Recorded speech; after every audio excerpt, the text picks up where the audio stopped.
किशोरी जी खड़ी हैं। किशोरी जी आंखों में आंसुधारा बह रही है। बोले हे माधव, आप सबको छोड़कर चले गए। बोले किशोरी जी, आप तो जानती हैं आपका प्रेम इतना है, मैं एक कृष्ण क्या 1000 कृष्ण बन जाऊं ना, फिर भी आपके प्रेम का ऋण नहीं चुका सकता। लेकिन आप जानती हैं अगर मैं यहां से नहीं जाऊंगा तो आगे की लीला कैसे करूंगा। आपको मेरा साथ देना पड़ेगा। आज से आपकी आंखों में ना कभी आंसू नहीं देखना। उसी दिन से राधा किशोरी जी की आंखों में आंसू बंद हो गए। जब गोपियां बहुत कहती हैं, भगवान ने कहा गोपियों इतनी आप विरह में क्यों डूब रही हो। मैं सिर्फ मेला देखने के लिए जा रहा हूं। आज जाऊंगा, कल मेला देखूंगा, परसों वापस आ जाऊंगा। एक शब्द सुनाई दिया, परसों। परसों वापस आ जाऊंगा। सब गोपियां बोली, जहां हमारे प्रियतम जाना चाहते हैं उनको वहां जाकर अगर सुख मिलता है तो हमको व्यवधान नहीं पड़ना चाहिए, उनको जाने देना चाहिए। प्रीतम की सुख में मेरी सुख, प्रीतम चाहे जहां वो जावे, प्रीतम की यादों में काना राधा की रहना बीत जावे, राधा की रहना बीत जावे। क्योंकि सच्चा प्रेमी वही होता है जो अपने प्रेमी की खुशी देखे। रथ का रास्ता छोड़ दिया। जैसे रथ में बैठे अंदर से मैया चिल्लाती हुई बाहर आई, काना दाऊ, काना दाऊ, कोई रथ को रोको, कोई रथ को रोको, ना जा ना जा काना, ना जा काना, मैया पुकारे ना जा काना, मैया छोड़ना अब तो ना जा काना। कृष्ण लेते हैं ब्रज से विदाई के, मैया मोहे याद ना करे। कृष्ण लेते हैं ब्रज से विदाई के, मैया मोहे याद ना करे, कि मैया मोहे याद ना करे, कि मैया मोहे याद ना करे। मेरे नैना भर भर आए कि मैया मोहे याद ना करे। रथ को पकड़ के रोवे कन्हैया, रथ में बैठा रोवे कन्हैया। हाँ मेरे बाबा, हाँ मेरी मैया, हाँ मेरे बाबा, हाँ मेरी मैया। जाने दे मुझको माई के, मैया मोहे याद ना करे। कृष्ण लेते हैं ब्रज से विदाई के, मैया मोहे याद ना करे।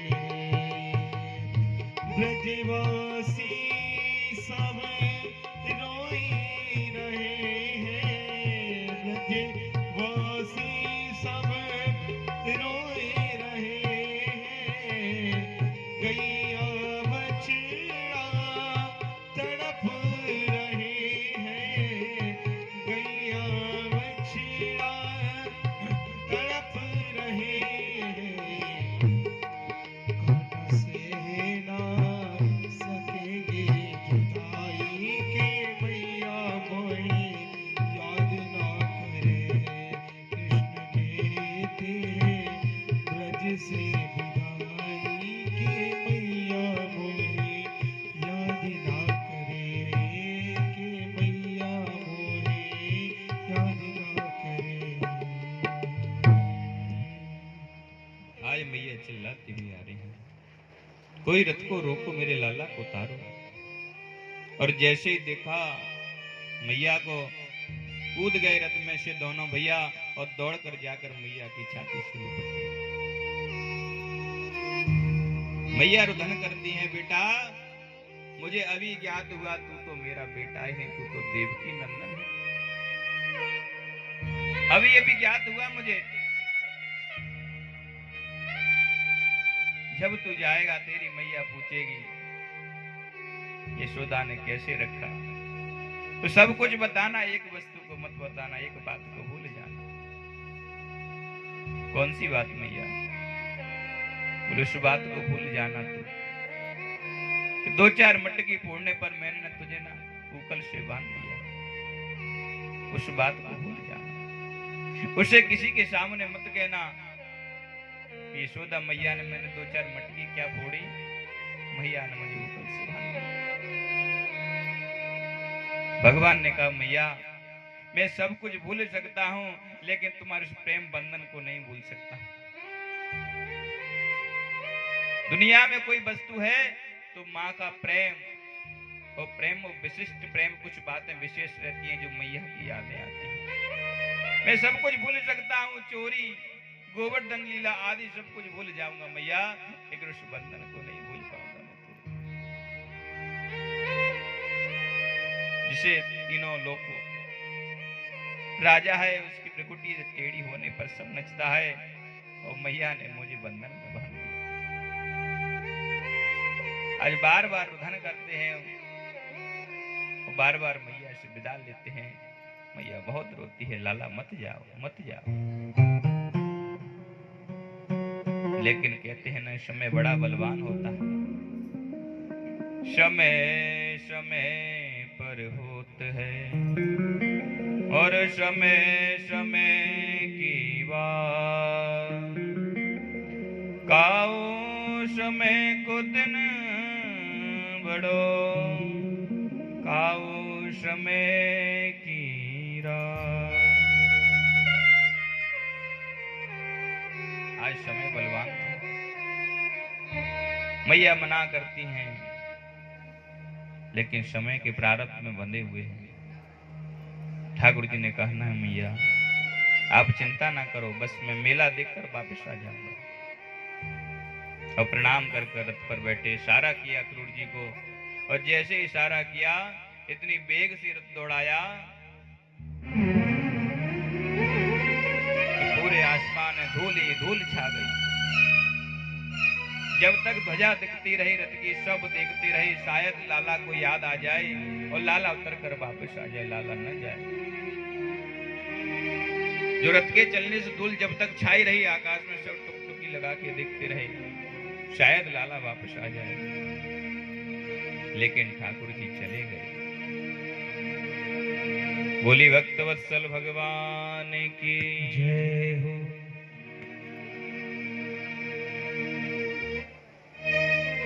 और जैसे ही मथुरा के करीब पहुंचे, अक्रूर जी ने कहा प्रभु अगर आपकी इच्छा हो तो एक डुबकी में यमुना जल में लगा लो।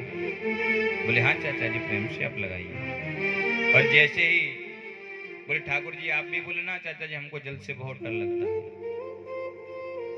और जैसे ही डुबकी लगाई अक्रूर जी ने, और जल में क्या देखा, दोनों कृष्ण बलराम जल में दिखाई देने लगे। डर गए और चल पड़े। अरे अभी अभी ये कह रहे थे कि मुझको तो जल से डर लागे चाचा जी, आप ही जाओ। लगता है इन दोनों ने भी छलांग लगा दी क्या। बाहर निकल कर देखा दोनों भैया रथ में बैठे हैं, वार्तालाप कर रहे हैं। बोले नहीं ये तो सब बाहर बैठे हैं, लगता है कोई भ्रम हो गया। दोबारा डुबकी लगाई, और जैसे डुबकी लगाई देखा तो वही कृष्ण बलराम बैठे हैं। तत्क्षण बलराम शेष जी बन गए। हजारों देवी देवता आगे प्रकट हो गए, स्तुतियां करने लगे, और भगवान ने नारायण रूप के दर्शन कराए। बोले नारायण भगवान की जय हो। जैसे स्नान करके बाहर निकले तो भगवान को टुकुर टुकुर देखने लगे। भगवान ने कहा क्या हुआ चाचा जी, कुछ जल में कोई चित्र विचित्र देख लिया क्या। चरणों में गिर पड़े। बस ठाकुर जी ज्यादा माया मन दिखाओ नहीं पागल हो जाऊंगा। मैं समझ गया आप कोई साधारण या परम ब्रह्म परमात्मा हो। मुझे से डर लग रहा था कि मैं आपको कहाँ लेकर जा रहा हूँ, कंस साहब कुछ अनित ना कर दे, लेकिन अब मैं समझ गया आपका कुछ भी अनित नहीं कर सकता है। अब तो कंस का ही जो होना है सो कंस का ही होगा। प्रेम से बोलो राधे। साय होते होते मथुरा में पहुंच गए, जहां पर नंद बाबा ठहरे हुए थे। बोले बाबा अभी थोड़ा साय होने में समय है, अगर आपकी आज्ञा हो थोड़ा सा मेला अभी घूम लें, कुछ कल घूम लेंगे। बोले बेटा ये गोकुल ना है, ये ब्रज ना है, ये मथुरा है। यहाँ तो किसी से कहा उसे कछु कह दे, वो झगड़ा है जाएगा। हम सुबह चलेंगे और मेरे साथ चलेंगे। भगवान बोले बाबा मेला को आनंद जब आवे जब मेल के लोग हों, और आपको हमारो काम मेल। बोले देख लाला नाक के सूद जाइयो, नाक के सूद जाइयो। भगवान बोले बाबा नाक के सूद जाऊंगो, नाक के सूद आऊंगो, और कोई बीच में आएगो तो मैं फिर वह फोड़ दूंगा, फिर मत कहियो बाबा तेने क्या कर दियो। बाबा बोले ना तू लाला यहीं बैठ, तू घूमने लायक ही नहीं, तू मेरे साथ ही चलियो, तो अकेला भेजबो ही बेकार है, तू अकेला जाएगा जब उत्पाद जरूर करके आएगा। दाऊ दादा बोले बाबा मैं बड़ा हूं, मुख आ गया दे मैं दिखा के लाऊं, जाओ हाथ पकड़ के ले जाऊं, सब चीज दिखा के आराम से ले आऊं। बोले हाँ दाऊदा तो पे तो विश्वास मैं कर सकूं, पर जा पे ना विश्वास कर सकूं, देख आराम से जाइयो, झगड़ो करियो ना है, और जैसे जा वैसे आइए। बोले ठीक है दादा। और जैसे चलने हुए सब मित्र आ गए। बोले काना कहाँ जा रहे हो? बोले मेला देखने जा रहे। बोले हम भी चलें? बोले हाँ चलो। जब तक हल्ला हो रखा था मथुरा में, तो भैया पूतना मारने वालों आगो, गोवर्धन उठाने वालों आगो, कालिया नाथ नाथने वालों आ गए, धैनकासुर मारने वाले आ गए। सब सुनते रहते थे ऐसे तो वीर बालक हैं, इन्होंने छोटी छोटी अवस्थाओं में बहुत दुष्टों का संहार किया है। कि पड़ी धूम मथुरा नगर आवत नंद कुमार, सुन धाये पुर लोग सब गृह को काज विशाल। जैसे ही खबर पड़ी सब धाये, और कैसे धाये? धाये धाम काम सब त्यागी, मन है लंक निधि लूटन लागी। जैसे कंगाल को सोना मिल जाए, जिसने कभी सोना चांदी न देखा हो उसे मिल जाए तो कैसे पागल सा हो जाता है ना, उसी प्रकार परमात्मा के माधुर्य स्वरूप को देखने के सब पागल की तरह दौड़े। कोई अपने पतियों को साथ में नहीं ला रहे, कोई बच्चों को साथ में नहीं ला रहे। बोले जब तक इनको ले जाए तब तो ठाकुर जी निकल जाएंगे। और पुष्पों की वर्षा हो रही है, और जैसे पुष्पों की वर्षा शुरू हुई, मंदमंगल बोलो काना ये फूल का क्यों वर्षा में भैया? भगवान बोले लाला तुम जानो ना है, यहाँ के जो महाराज है ना कंस, बोले हाँ, वो हमारे सगे मामा जी लगे, और मामा जी के नगर में पहली बार तो भांजो आयो, तो बाको स्वागत ना करेंगे? और सब बोले लाला तो मामा के यहाँ भी जाना होगा? बोलो हाँ बिल्कुल जाना होगा। तो मामा भी स्वागत करेगा? बोले बिल्कुल स्वागत करेगा, घी पूरे थे मामा। बोले अच्छा घी बिरुल स्वागत करेगा हमारा? बोले हाँ। तो देख लाला ये तो गलती है तेरी, तेने बताए नहीं, हम तो ऐसे ही कपड़े न पहन के चले आए, बता दे तो को मामा के घर जाएंगे थोड़े से चमक दमक के कपड़ा पहन के आते। भगवान बोले तो क्या दिक्कत है, मामा के नगर में कपड़े की कमी है का? और जैसे ही कपड़े को स्मरण करो कि सामने से कंस का धोबी, पीछे काफी सेवक पोटली में कपड़े लिए चले आ रहा, मूंछों पर ताव देते हुए हाथ में लाठी। कहते हैं अधिकारी से ज्यादा चपरासी घमंड होता है उसका, उसको ही घमंड था कि हम यहाँ के राजा के धोबी हैं ऐसे वैसे। बोले आओ कपड़ों की व्यवस्था हो गई, और जैसे ही धोबी पास में आया भगवान ने किया राम राम। बोले मामा जी राम राम। पहले धोबी ने ऊपर से नीचे तक देखा, भैया तू भानजो कहां से आ गया मेरे?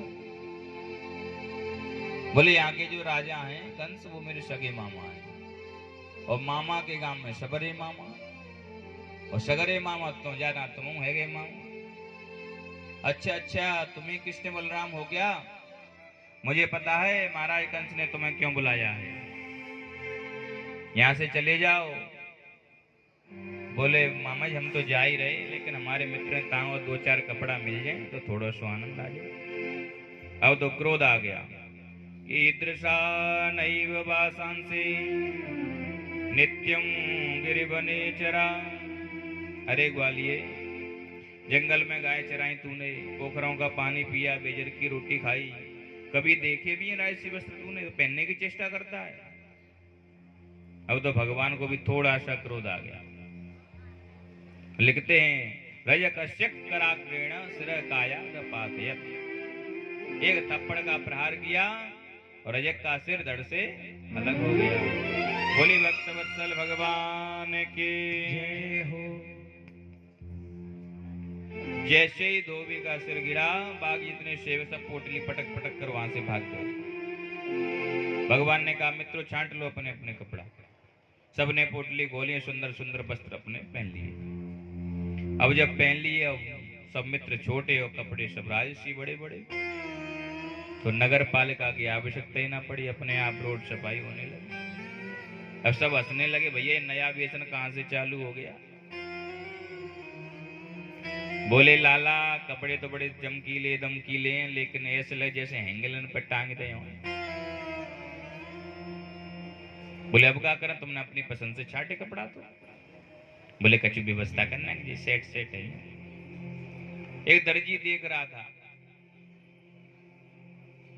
पाने कही अभी अभी ये धोबी का सीताराम भैया, तो पहले से राम राम करना शुरुआत कर दो। पहुंच गया दर्जी, चरणों में साष्टांग प्रणाम। प्रभु जी प्रणाम, अगर आपकी आज्ञा हो जाए तो इन कपड़ों को मैं ठीक कर दूं। भगवान बोल भैया तेरे मुंह में घी शक्कर, जल्दी ठीक कर दे, मैं तो क्यों देख रहे। अपनी दुकान पे ले गया, 2-4 मित्रों को बुलाया, सबका नाम लिया, सबको वस्त्र पहना दिए। जब सबके सही आ गए तो भगवान ने कहा बता तो क्यों का चाहिए। अब दर्जी बोलो कि धोबी को का मिलो, वो तो अभी हमने देख लियो। हाथ जोड़ के बोला भगवान मोको कछु ना चाहिए, बस आपको आशीर्वाद चाहिए। भगवान प्रसन्न हो गए, चलो हमारा आशीर्वाद तुम खूब फलोगे और फूलोगे। तो आप देख ही रहे हो कि दर्जी इस समय कितने फल रहे हैं और फूल रहे हैं। जितने को कपड़ा उतने की सिलाई। और कहूँ दूजे दूल्हे राजा की पोशाक पहुंच गई तो है गए माला माल, 10,000 चाहिए। प्रेम से बोलो राधे। वहां से आगे बढ़े, बोले लाला कपड़े तो चकाचक हो गए, लेकिन तू जाने हम पक्के ब्रजवासी हैं, और जब तक गले में मोटी सी माला ना हो आनंद ना आवे। ये ब्रजवासियों की पहचान है। अगर कोई माला ना पहनाए हो ना तो स्वयं खरीद लेंगे, ठाकुर जी को पहनाकर स्वयं धारण कर लेंगे। जय हो बिहारी जी की। प्रेम से बोलो राधे। तो भगवान का एक भक्त रहता था, तत सुदाम्नो भवनम मालाकारस्य जगमतु। एक सुदामा नाम का माली रहता था, परमात्मा विशेष भक्त था। सब बुला रहे हैं परमात्मा हमारे घर आओ हमारे घर आओ, लेकिन ठाकुर जी किसी घर नहीं गए, और बिना बुलाए सुदामा घर पहुंच गए। और जैसे ठाकुर जी को देखा नृत्य करने लगा, सुंदर सुंदर मोटी मोटी माला निकाली, दो दाऊ जी को ठाकुर जी को पहना दी, बाकी सबको एक एक सुंदर सुंदर माला पहना दी, और विशुद्ध भक्ति का आशीर्वाद देकर वहां से ठाकुर जी आगे बढ़े।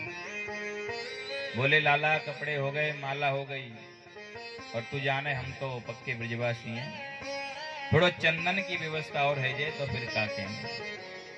थापक थुआ चंदन विशेष लगावे हमारे ब्रजवासी जो हैं, चकाचक गालों तक मस्तक पर पूरा चकाचक चंदन लगा। बोले चंदन चलो उसकी व्यवस्था करेंगे। और जैसे ही आगे बढ़े एक मंद सुगंध चंदन की खुशबू आई। देखा कि 3 जगह से टेढ़ी स्त्री चंदन का पात्र लिए जा रही है। सभी लोग उसे त्रिवक्रा कुब्जा कहते हैं, कोई उसका नाम प्रेम से नहीं लेता है। आज ठाकुर जी ने प्रेम से नाम लिया। क्या नाम लिया? अरे सुंदरी जी। और जीवन में पहली बार मैया वाला नाम सुनो सुंदरी। कोई कहे तो कुब्जा, कोई टेढ़ी, कोई बांकुड़ी। आज पहली बार ठाकुर जी ने कहा अरे सुंदरी जी। जो सुंदरी शब्द सुना उसने मुड़कर देखा, और जो मुड़कर देखा ठाकुर जी छवि को जैसे निहारा दौड़ी दौड़ी ठाकुर जी के पास पहुंच गई। प्रभु मोसे कछु कही का? बोले हाँ सुंदरी जी आपसे ही कही। पहले अपना परिचय दो, आप कौन हो? आज कुब्जा अपना परिचय दे रही है कि दास्यास्मि हम सुंदर कंस सम्मता त्रिवक्र नामायनुलेप कर्मणि मद्भावितं भोजपतेरति प्रियं बिना युवां को न्यतमस्तदर्हति।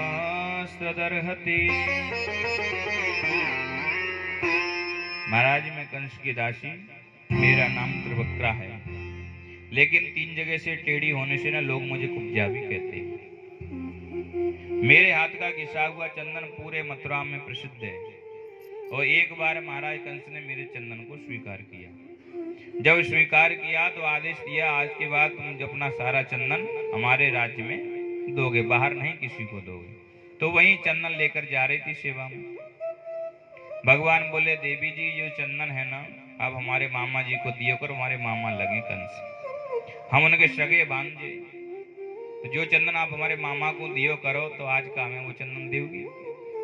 हो भाग्य ठाकुर जी, आप कहो तो मैं ही लगा दूं। बोले हाँ। कुब्जा ने ठाकुर जी के चंदन लगाया, दाऊ दादा के चंदन लगाया। मंदमंगल आदि बोले देवी जी ने तऊ को हम भी खड़े हैं पीछे, सबके चंदन इतना चंदन लगाया, सारो पात्र भी साफ कर दियो, चंदन लगाए लगाए। प्रेम से बोलो राधे। मंदमंगल बोलो लाला तेने बाको सबरो चंदन पुत लियो और लियो दियो कछु है ना। अब बताओ लगाओ सबने। वो कह रहे हैं ठाकुर जी ने पूत लियो अकेले ने। प्रेम से बोलो राधे, जोर से बोलो, एक बार और बोलो। हाँ भगवान बोले हमें ऐसी वस्तु दें जो काऊ ने दी अभी तक। बोले अच्छा निकाल भैया कहा ऐसी वस्तु। ठाकुर जी ऐसे ही कुब्जा के पास गए, उसके पैर के अंगूठे अपना पैर का अंगूठा रखा, उसकी ठोड़ी से हाथ लगाया। दाऊ दादा बोले लाला देखियो ये ब्रज ना मथुरा है। मंदमंगल हंसी करने लगे, लाला तेरी तो जोड़ी बन गई, तू भी 3 जगह से टेढ़ो रहे और ये भी 3 जगह से टेढ़ी। तू टेढ़ो ये टेढ़ी, जोड़ी बड़ी सुंदर है। हास्य प्रयास हो रहा था, भगवान ने एक दिया झटका। मुकुंद स्पृशना सद्यो बभूव प्रथमोत्तम। ऐसा झटका दिया न जाने प्रभु की क्या करामात हुई कि तीनों कुबर गायब हो गए और नव सुंदरी बन गई। बोली भक्त वत्सल भगवान की जय हो।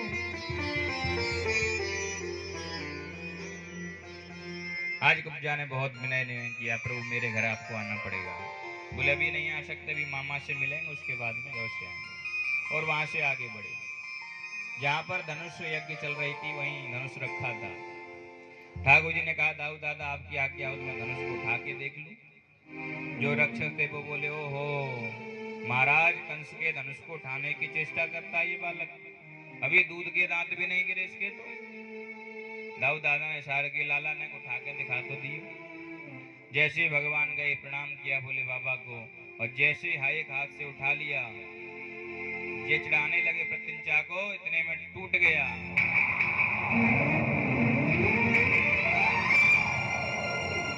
इतना शब्द हुआ कि महाराज कंस गिरते गिरते सिंहासन से बचे।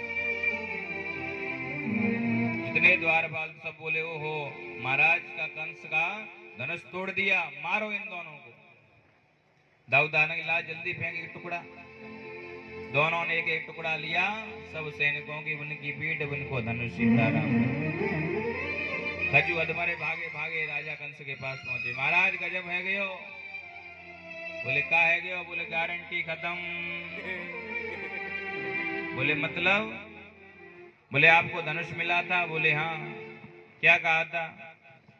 बोले जो इसे तोड़ेगा वो हमें नहीं छोड़ेगा। बोले आपके भांजे धनुष को तोड़ दिया। अब तो कंस घबरा गया। बोले अब पक्की गारंटी खत्म, धनुष छोड़ा नहीं तो हमको भी नहीं अब छोड़ेगा। और जैसे ही सोता है इतना भय हो गया, स्वप्ने प्रेत परिस्वंग हरयानम विषादनम। जब सोता है तो क्या देखता है स्वप्न में कि निर्वस्त्र होकर गधे की सवारी कर रहा है, शरीर पे तेल लगा हुआ है, अपनी परछाई में छिद्र नजर आते हैं। इतना भय हो गया काले के नाम से, अगर दाल में काला जीरा भी दिख जाए ना तो भोजन को फेंक देता है, आ गया काला काला, बचाओ मुझे काले काले से, इतना भय हो गया। और भगवान घूम घाम कर शाम को नंद बाबा के पास आ गए। प्रेम से बोलो राधे। बाबा ने पूछी लाला काऊ झगड़ा, बोले ना हम काऊ से बोले ही नहीं बाबा, जैसे गए वैसे ही आए। हाँ लाला झगड़ा ना करना चाहिए, ये परदेश है। हाँ बाबा हमने काऊ से कछु ना, सो जाओ। रात्रि बीती, जैसे प्रातःकाल हुआ, स्नान आदि हुए, नंद बाबा बोले चलो लाला, बोले आप चलो हम पीछे पीछे आ रहे हैं। भगवान पीछे पीछे चलने लगे। वहां एक कुबलिया पीठ नाम का हाथी था जो मदरा पान करके मस्त कर दिया गया। उससे बोला कि जैसे ही वो दोनों आए आक्रमण कर देना, दोनों को मार देना। और जैसे ही रंगशाला की ओर परमात्मा प्रवेश किए, द्वार पर ही हाथी मिल गया। महावत बैठा था, अंकुश का प्रहार किया, हाथी ने भगवान पर प्रहार किया। भगवान ने दोनों हाथी के दांत पकड़े, गिराया, उखाड़ा, हाथी के दांत और हाथी की पीठ। गोविंदाय नमो नमः। बोले भक्तवत्सल भगवान की जय हो। दोनों ने एक एक दांत ले लिया। दाऊ दादा बोले लाला जब द्वार पर ही खटपट है तो अंदर जरूर खटपट होगी, हाली हाथ जाना और ठीक ना है। एक तूल है एक मैल है। दोनों एक एक रंगित हाथी के दांतों को कंधे पर रखकर प्रवेश करते हैं। और जैसे ही प्रवेश करते हैं, जितने भी सभासद बैठे हुए हैं सभी ने परमात्मा को अपने अपने अनुकूल, अपनी अपनी भावनाओं के हिसाब से देखा कि मल्लानाम सनिर्णणाम नरवर स्त्रीणाम स्मरो मूर्तिमान गोपानाम सुजनोषताम क्षितिभुजाम शास्ता स्वपेत्रे शिशु। जो मल्ल हैं उन्होंने साक्षात अपने काल के स्वरूप को देखा, जो योगी यति हैं उन्होंने ब्रह्म के स्वरूप को देखा, जो सखा हैं उन्होंने अपने मित्र भाव में देखा, नंद बाबा आदि बैठे हुए उन्होंने अपना पुत्र दिखाई देता है। जाकी रही भावना जैसी प्रभु मूरत देखी तिम तैसी। जिसकी जैसी भावना थी परमात्मा उसी को उसी प्रकार दिखने लगे। और जब महाराज कंस ने देखा तो काल के स्वरूप में दिखाई दिया कि साक्षात यमराज खड़ा है। जैसे प्रवेश किया मुष्टिक चारणों ने उनको ललकारा। ठाकुर जी और दाऊ दादा गए, दोनों का संहार किया। छल तोषल आए, उनका भी उद्धार किया। और जब व्यक्ति की मृत्यु निकट आती है ना तो उसका थोड़ा सा बोलना बढ़ जाता है। आज कंस की जैसे मृत्यु निकट आई, कंस बोलने लगा पकड़ लो इन दोनों को, आज इनको मारूंगा। इनके पिता वसुदेव देवकी को मारूंगा, अपने पिता कृष्ण को मारूंगा, नंद बाबा को मारूंगा, सबको मारूंगा आज। भगवान बोले लगता है मामा का काम हो गया। और लगाई छलांग, पहुंच गए सिंहासन पे। जब तक कुछ सोचता कंस कुछ करता, जब तक तो केस पकड़ लिए और घसीटने लगे। जैसे ही केस पकड़ घसीट लगे, कंस कहता है लाला छोड़ कन्हैया कष्ट होता है। भगवान कहते अब कष्ट की याद आ रही है? याद कर उस दिन को जब तूने मेरी मैया के केस पकड़े थे और रथ से गिराया था। आज वही देवकी नंदन तुझे गिराने के लिए आ गया और सिंहासन से नीचे पटक दिया। और जैसे गिरा उस परमात्मा ने छाती पर छलांग लगा दी। और जैसे छाती पर भगवान छलांग लगाई, कंस का गोविंदाय नमो नमः। बोली कंस मर्दन भगवान की। भैया अब कंस मरगो काय को डरे, जयकारो तो दे देव जोड़ते। बोले कंस मर्दन भगवान की।